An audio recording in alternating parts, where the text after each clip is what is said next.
Hello, this is Manic Street Preachers for Jim Garrickley. We couldn't all over your country and be Welsh prostitutes. Hello, I'm Nick. I'm Richey. And we're the Manic Street Preachers and we're the future of rock and roll. This is for Jim Garrickley. Yeah. Eyeliner, spray paint and white jeans.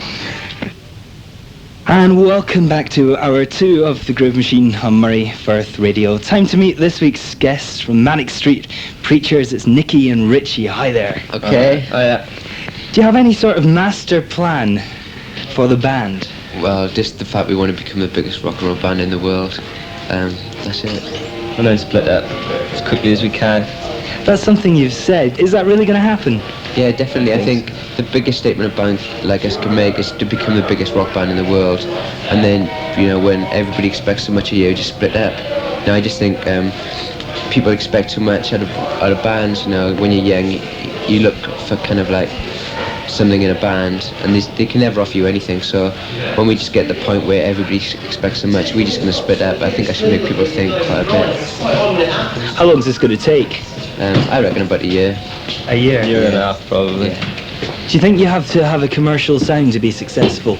Yeah, I think rock music is the most commercial sound around, you know. People can talk about dance records in the top 40, but, you know, it's rock albums which will sell, you know, millions and millions. It's rock albums which sell across the world, so I think our sound's completely commercial. To what extent would you sacrifice your own feelings to be more commercial? Well, I think our sound is completely commercial, so it's not a question that concerns us really. Extremes always sell anyway, you know. The biggest bands in the world are extreme. They either lead an extreme lifestyle or present extreme lyrics or music. You've been described as the most hyped band around since the Sex Pistols. Do you agree with that? I don't think we're hyped at all, but... All our hype is our own mouths, you know. It's just like journalists these days. All bands these days just haven't got anything to say. They're brain dead, so it's just when we come along it seems like it's hype. It's all our own ideas. Did you go out in the first place to be controversial? No, that's why I can't, you know, so amazed by it. We just say what we think and everybody's going like... I hardly think we're controversial, you know. You know, they just because they can find a band who can string a sentence together, you know. When we went for our first, like, Enemy interviews, and they're only supposed to be, say, like, half a page, but the journalists have got so much to write about, they've got to put it up to 2 or 3 pages. So because every other band, you just read an interview, and it's just the journalists writing all the time. They can never quote from the band, because they just don't want to say anything. Do you think because you're written about a lot, you can be manipulated? Yeah, that's always a danger, but I just think, you know, as long as people can listen to our lyrics and hear our songs, then our point of view will always come across. People always know what we're going to be like. You can't avoid it the way we look. If you're a massive band, you know, you're bound to be exploited to some extent, and we're prepared for that to happen because we just want to be the biggest band in the world, so we just don't care. You know, we will prostitute our art. The music of Manic Street Preachers, originality specifically, surely you're just going through a tried and tested routine, as people say.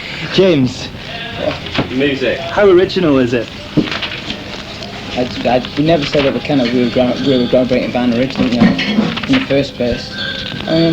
I just think it's just a powerful medium for a start. I don't think it has to be original. I don't think it has to be. I think as long as it's one original element to like whatever you do is okay. And I think our lyrics to a certain degree are very original. I just think if we try to like mutate our music into something like an original form, we just lose its power really. Yeah. I think we're completely, you know, an original band at the moment because nobody else wants to do what we want to do. Nobody else is like pissed off or frustrated or just, you know, upset all the time like we are. Do you think they're scared to do something because they want to make money and they don't want to be outrageous? Well, they just want like a 20-year career in the music business really. They just love the music business. They love being treated like little stars. There's no glory in it. If you reckon you're going to split up within the year and a half.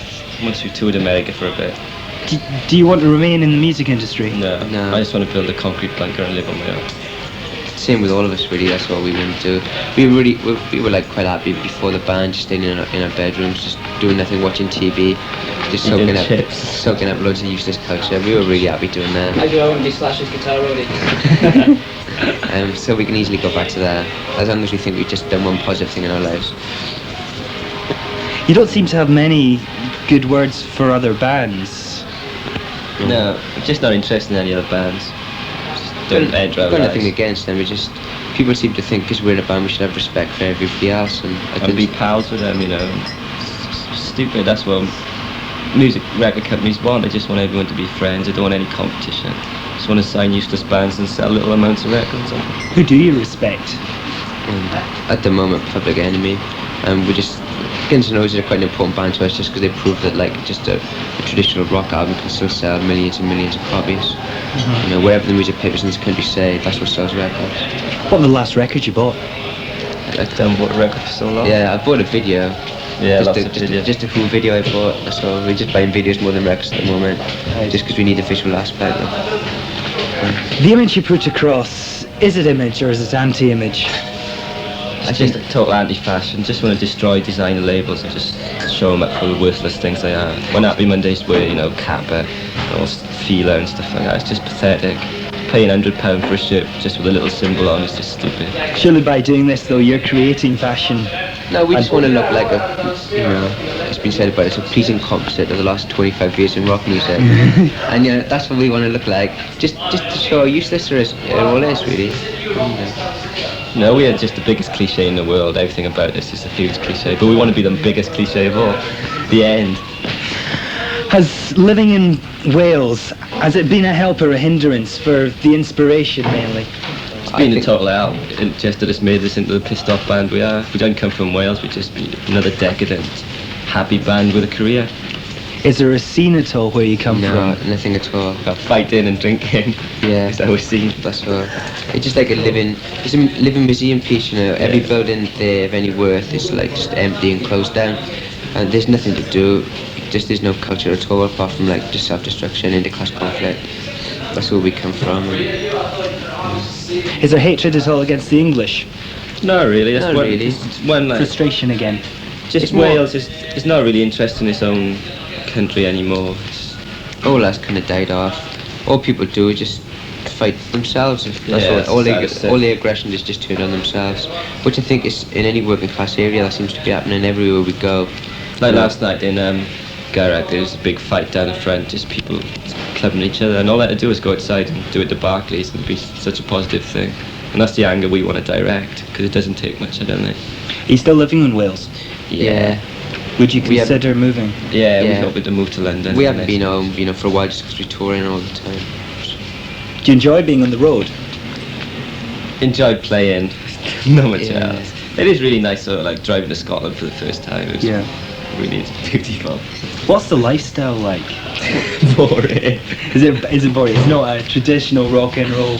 Sex, drugs and rock and roll. It's just, I think every band has got to be the same, unless you're like stadium rockers. It's boring.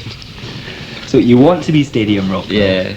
So do you think it's all what it's cracked up to be? We just want to do anything so people can hear our songs, really. We just want to tell millions of our piece, and we just got to go about it, you know, this way. Even though it's just killing, just boredom. What's your attitude towards musical trends, scenes in particular, punk, rap, reggae, whatever like that? I think it's... Do you want to be categorised like that?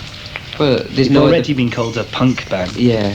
You know, there's no other bands around like us, so people got to pick up an old tune from the past, you know. Yeah. We were just in infant school when punk was happening, and it's just sad the way, you know, the way you're brought up, you're always taught to just find some justification for anything in the past, you know. People always want to pin a label on it. They feel insecure if they can't. So people look at us and they go, oh, they've got to be a punk band, they've got to be a punk band. Even though, like, at the moment, all we're playing is Guns N' Roses and Public Enemy, you know. Just sad. I think it's terrible that the Enemy puts out the Clash on the front cover. You know.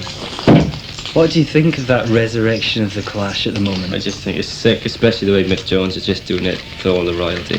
He was always an arsehole anyway, but now he's just proved to be the biggest tosser of all time, I think. Do you think it's good for the music industry, though, something like that? Oh, yeah. Getting to the top? Well, the music business, every record company we meet, they just love it, the fact that they can just dig up on a back catalogue, just like give it a bit of a fashion gloss over the top, and then just keep on selling millions of records, which they've already paid for. Yeah, they're re-releasing all their albums, re-releasing singles. But it also does show the fact that whatever people have said, you know, the post like acid groove since 1988, that those records are just not important. The fact the last few number ones have just been all re-releases. You've got Steve Miller, the Joker, and you've got the Clash, and you've got the Righteous Brothers. They're the ones Madonna's number 2. They're the ones that get number one. just dance records just not selling. Do you think back to the roots of music, A&R men and record companies in general are being lazy? I just think they're Is there the music around? They're just all worthless people, and there's no music around anyway. It's just the whole industry is just a total joke. We've met very few people, from big record companies. They've got any kind of intelligence at all. They just, I think you could take any kid off the street that likes music or could do their job better. They're all just like, they've either been to public school or they just been in the right place at the right time, and they just haven't got a clue. That's why so many bands get signed. And then it's just really, really crap, and then they just get dropped in a year, and it just keeps on carrying on. Guns N' Roses has been about the only big rock band in the last few years. Would Manic Street Preachers sign to a major? Yeah, we're going to sign. Yeah. Within a fortnight, I think. CBS are flying up tomorrow. They've seen us loads of times. They're offering quite a lot of money. Capital flown in from Los Angeles, Chrysalis from New York. So they're all like, we're just going to pick which one we want, really. Is America quite important to you? Yeah, really important. That's what American culture just influences the rest of the world. So that's where we want to, have a really big impact. Have you done any support slots? Not really. We played with a few bands. We just did it. First 20 concerts were just like any piss hole we could lay our hands on. We paid for gigs just to try and get journalists there. Yeah. Now that you've got this reputation, would you do a support tour? Yeah. We're probably going to do the EMF tour as a support. Yeah, we've been offered the EMF. But that's just to piss them off. Who would you like to support the most? I think Public Enemy and us would be the greatest political rock and roll. Do you think they'd have you? I think they might. I think they might, yeah. We're just trying to sort out something like that. To get a really militant black audience on our side, people who are really not scared to try and change things, would be the greatest compliment we could ever get, I think. I think the worst thing at the moment is the way the audiences are completely split. You just get a Public Enemy audience or say like a Guns N' Roses audience, and nobody ever puts them together. And we feel pissed off, and we just want to play with other people who are pissed off. And Public Enemy, the only band round that seem to have any kind of similar feelings towards, Heavenly, as an indie label, do you think they give you enough support? As just all an indie label can do, they've done for us. Yeah, Iconics, they just really, money is really tight for them, and they just, help us as much as they can. So we've got no complaints with Heavenly. No. Jeff Barrett's been a really just. We're going to stay in. When we sign to major, he's going to stay in some capacity anyway. You meet very few people that understand what you want to do, and he did right from the very start. When he saw us just play a little shitty club in London, straight away he knew what we wanted and what we could be. So we're going to stay involved with Jeff. Have you made any mistakes? We've probably made lots, but it doesn't really matter. Anything major that you think has affected your career? I just think getting him on guitar. No, one of the worst things I wanted to do is just the three big music papers.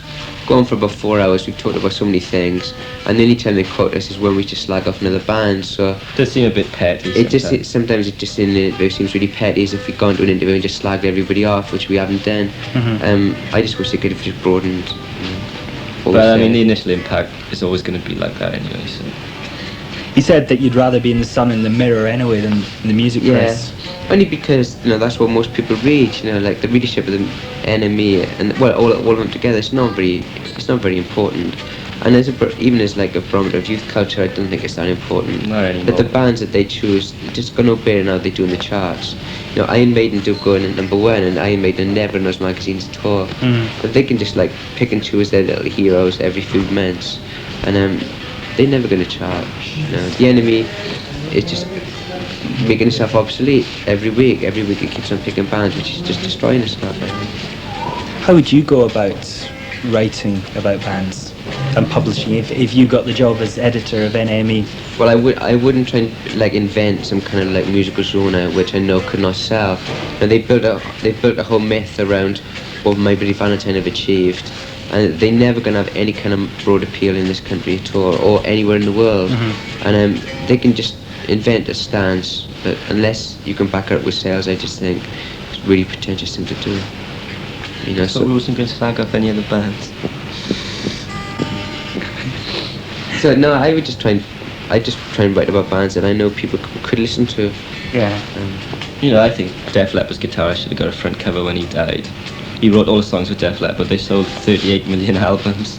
Sean Ryder as a kid, and he's got like a full page, and he sells 60,000 albums in America. It's just, it shows perhaps that they don't care. Yeah, they just don't understand. I just don't understand that ordinary people need much more to their lives than people looking really dull and ugly. It's all about creating something and then knocking it down. Yeah. So you can find something else to create. Yeah. No, we hated other bands. So